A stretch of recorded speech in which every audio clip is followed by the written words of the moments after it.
Imagine that you're playing Minecraft and you've just come across a 7 vein of diamonds in a cave.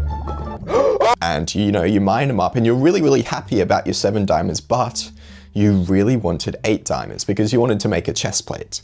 And so you're like, I should just stop now. 7 diamonds is pretty good. And to be honest, like I could keep mining for like an hour and find nothing. Like, you guys know how it is, when you want to find diamonds, you're not finding diamonds. And so you're like, okay, I should just stop here. But at the same time, you really, really wanted that chest plate. Maybe there could just be more diamonds like right around the corner. It wouldn't even take that long. And it could be an 8 vein, it could be a 16 vein. At the same time, you're like, come on, like, do I even need a chest plate? Like maybe I should just make a pickaxe and boots. Like, come on, you don't even know what you want. And on top of that, these 7 diamonds that you've just mined, what, you're just gonna shove them in your backpack next to your 12 eggs, your bucket of milk, which has been there for like however long, it's gotta be expired by now, next to your rotten flesh. These poor diamonds, just gonna neglect them like that? They're gonna be so hurt. But you really, really want that chest plate. And what if in tomorrow you wake up and you're like, damn, I should have just kept mining. I could have got that chest plate, but now I'm stuck with this stupid pickaxe and these stupid boots.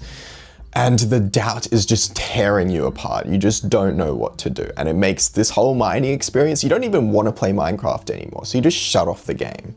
This is exactly how a lot of people, including like me sometimes, feel in relationships. If you're just a bit of a person who's tended towards overthinking and just chasing perfection, you're gonna get this. And there's 4 fears specifically.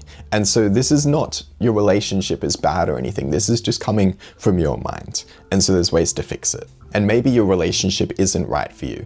But if you have this mindset of just doubting and everything, these 4 fears, you can't even work that out accurately. So you're sabotaging your relationship in a way. The first fear is worrying that you won't find anyone else like this current person. So that's like if you kept mining, you could mine for like an hour and find nothing, The second fear is that, well, maybe actually, if you were to keep mining, there'd be diamonds right there.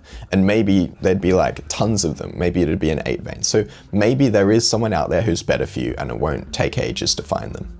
The third problem is that you probably don't know exactly what you want in a relationship. Do you even want the diamond chest plate or do you want something else? And so that makes your ability to decide just way, way harder because you don't even know what you want, so you can't make a decision. And then the fourth thing is that you don't want to hurt the other person. Absolutely fair enough. Who wants to hurt people? And especially if it's unjustified. Like if you break up with them and then it turns out that it would have been a good relationship, that's just terrible. That's a valid fear. So in my relationship, I'm dealing with all 4 of these fears. I don't want to go too much into detail, but over the last month or 2 months or 3 months or whatever, I've managed to develop a new mindset which has helped with those 4 fears. I've stopped sabotaging myself so much. I've started enjoying my relationship much, much more. Because honestly, my biggest regret in my relationship before that was just not enjoying it as much as I could have. So the mindset can be summarized as, don't lay down your jacket in the puddle for the woman. If your wife is like all dressed up in this fancy old fashioned outfit, don't take off your jacket and put it in the puddle so she can step over. That's stupid. Instead, walk her around the puddle. And the idea behind this mindset is that you're putting the other person on the same level as you, and then you're doing what's best for them. You need to have your own boundaries. You need to put them on your level. You need to think about what's actually going to help them without destroying you in the process. And often when you think about what's actually going to help them, rather than being so focused on yourself and so focused on being attached to this person, whether they're above you or they're below you or whatever, if you treat them on equal ground and try to think of what's best for them, these 4 fears are just going to dissipate.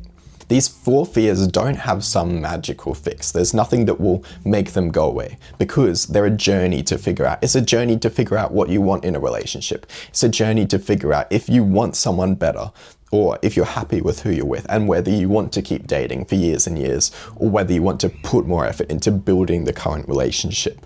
That's not something that you can figure out straight away. And so this mindset of not laying down your jacket is not actually going to help you fix those. Well, it's going to help you fix some of those problems, but it's not going to make them all go away.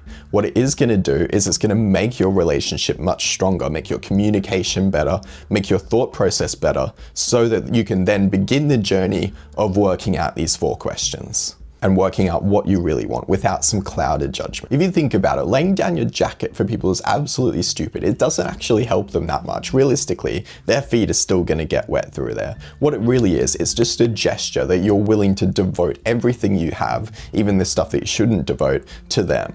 And so it's an acknowledgement of inequality in the relationship. You're treating them as like higher or lower than you. And you're not thinking about what's actually going to help them. You're thinking about how you can keep the relationship together, not what's best for them. And when you start putting what's best for them first, well, all your problems will go away. So when you think about what's best for them, it's going to massively improve your communication, because if you're having these doubts and stuff, and you think about what's going to be best for my partner, they should know about these doubts so that they can decide whether to get into the relationship with me or not. And that's going to be scary because, well, what if they see these doubts and they're like, nah, I don't want to be with you, or get me out of here. That's a massive fear for anyone. But that's not so much of a problem if you're thinking about what's actually best for them, and if you're treating them as an equal and therefore somewhat replaceable. And by the way, you're probably never going to find someone who is like them, but you'll find someone who is just as good for you as them. Maybe they are the one, but if they are, then they're probably not going to reject you if you tell them your doubts, and so that's not a problem. And again, when you think about what's best for them and you communicate with them because of that, you're probably going to get more closure as well. They're going to tell you stuff. They're going to make you feel better. Maybe if you've got this fear of hurting them and you tell that to them because you want them to know, because you want what's best for them, when you do that, then you're probably going to hear back from them that, well, actually, like, you know, I'll be okay if we break up. Like, I'll be very, very sad, but I'll be okay. And there goes number 4. There goes that fear of, I don't want to hurt them.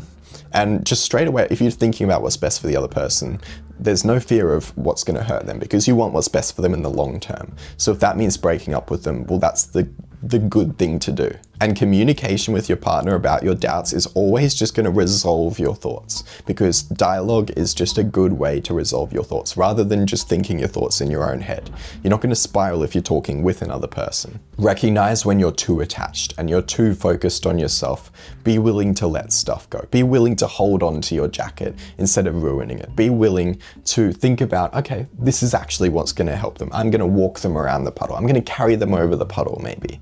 And when you think about what's best for them, you're going to have all this improved communication. You're going to have all these fears go away, and you're going to be able to work through your doubts to get to a place where either you don't want to be with this person or you do. And in the meantime, as you're working that out, you're going to be enjoying your relationship. You're both going to be growing as people, so that even if you do decide to break up, it will have been a pleasant and worthwhile experience. So I hope that helped. Subscribe and have a great day.